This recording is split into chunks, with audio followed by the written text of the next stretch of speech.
Guys, gamay lang nga tips sa inyo, no?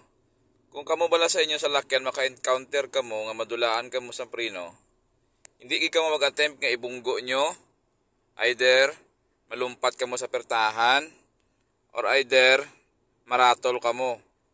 Guys, ang una nyo nga himuon, i-press nyo na yung hazard. Ana. Tapos, pag-press nyo sa hazard, kadto ka mo sa handbrake. I-press nyo na yung handbrake.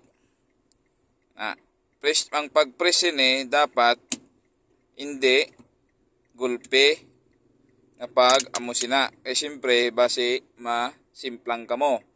Ang himuon nyo, i-press nyo na siya, hindi nyo pagbuyan, i-up and down nyo na siya guys.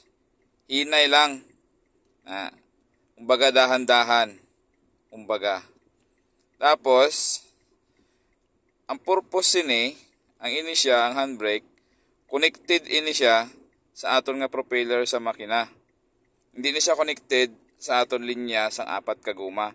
So once na kita madulaan tas ang handbrake, tawag ni brake sang salakyan, ang diferensya sini sa aton, either nagpuswak ang aton nga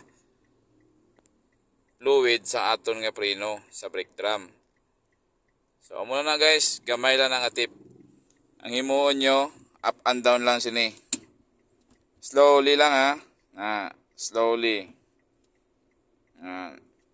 Ayos. Hearing.